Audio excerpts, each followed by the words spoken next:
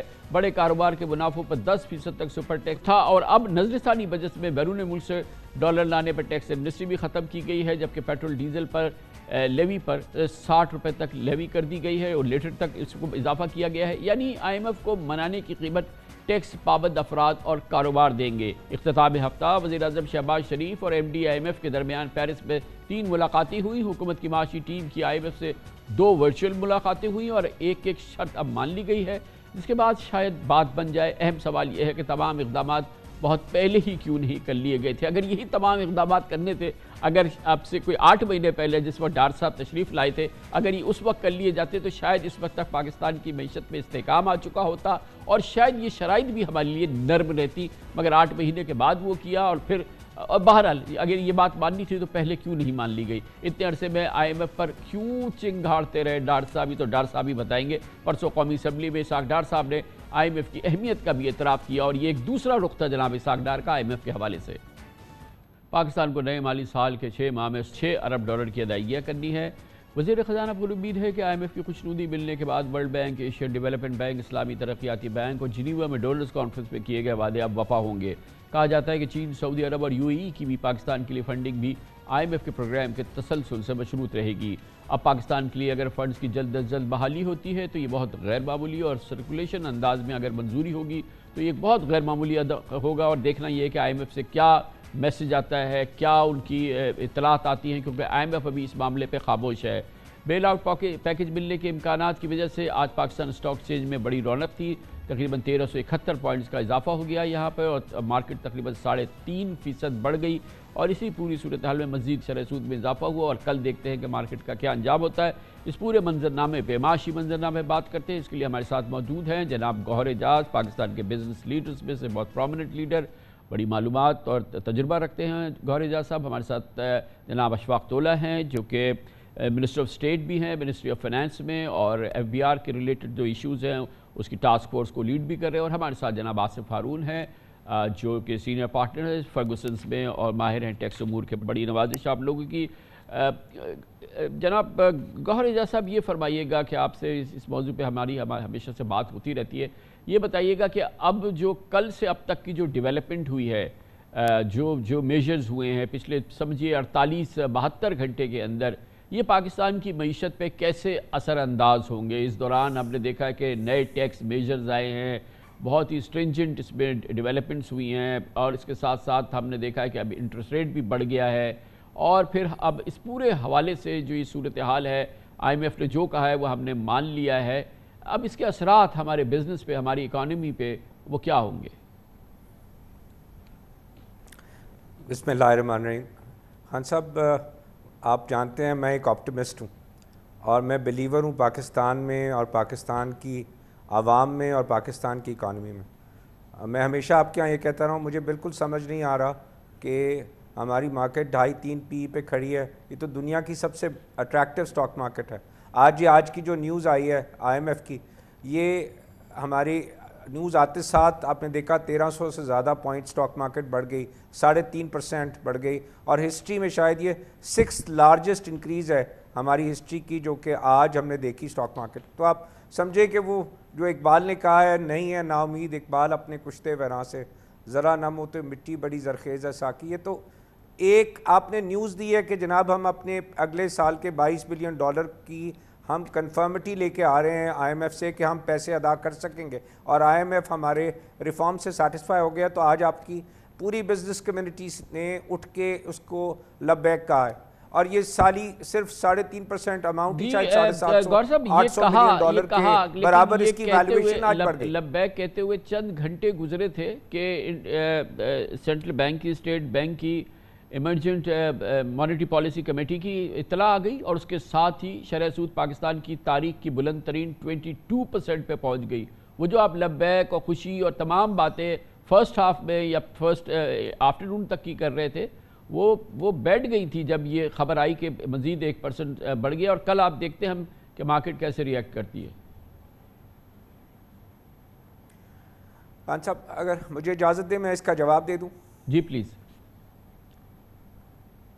خان صاحب دیکھیں پچھلے سال آج کے دن میں ابھی دیکھ رہا تھا کہ کرنسی کا ریٹ جو ہے وہ ایگزیکٹلی 115 روپے نیچے تھا، اور آج کا 287 کا ریٹ جو ہے اگر 117 روپے نکال دوں میں تو جو ہے وہ تقریباً 40% ہماری کرنسی جو ہے ڈیوالیو ہوئی ہے تقریباً جو ہے پچھلے پورے ایک سال میں، آج کے دن اور پچھلے سال.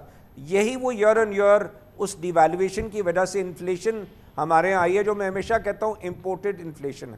میں بالکل اس بات آپ کے ساتھ ہوں کہ یہ سود کی جو شرح بڑھائی جا رہی ہے آئی ایم ایف کو سیٹسفائی کرنے کے لیے کہ ہم نے ریئل انٹرسٹ ریٹ رکھنا ہے، تو ریئل انٹرسٹ ریٹ تو آج بھی جب دیکھتے ہیں تو انفلیشن 40% نظر آتی ہے، تو -17 ہے اس وقت بھی آج جو آپ کا انٹرسٹ ریٹ ہے. میں بلیو کرتا ہوں کہ ہمیں آج اس پروگرام میں جانے کے بعد ہمیں کنونس کرنا ہوگا آئی ایم ایف ٹیم کو کہ ہمارے ہاں ڈیمانڈ پل انفلیشن نہیں ہے، یہ کاسٹ پش انفلیشن ہے جو 80% حکومت نے بوروئنگ کی ہے، اور یہ پیسہ کسی صورت میں یہ سود کی مد میں جو ہم بڑھا رہے ہیں یہ ہماری اکانومی کو ہولڈ کر رہا ہے، ہوسٹیج کر رہا ہے، اور ہمیں اس سے نکالنا ہوگا. اس ہوسٹیج میں 100% اس کا بلیور ہوں، اور میں بلیو کرتا ہوں ہم اس کو اس سال میں نکال لیں گے اس میں سے.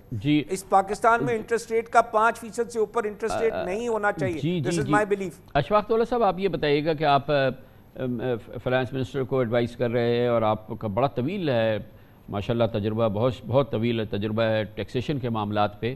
یہ آپ بتائیے کہ فار گاڈ سے کہ یہ جو کل جو ٹیکسیشن کے میجرز آئے ہیں اس میں جو پاکستان کے ٹیکس پیئنگ لوگ ہیں جو کہ بیچارے 8% آف دی GDP ہیں، وہ ان کو کب تک مارا جائے گا؟ آخر یہ کس ذہن کی پیداوار تھی کہ آپ جو ہیں وہ یہ جو صرف ٹیکس دینے والے ہیں، جس میں سیلریڈ لوگ ہیں، جس میں کہ یہ ٹیکس دینے والے بزنسز ہیں، اور اتنی بڑی انڈاکیومنٹڈ اکانومی کے قریب سے بھی نہ گزرے اور مرے کو مارے، یہ کیا کامن سینس ہے اس کے پیچھے؟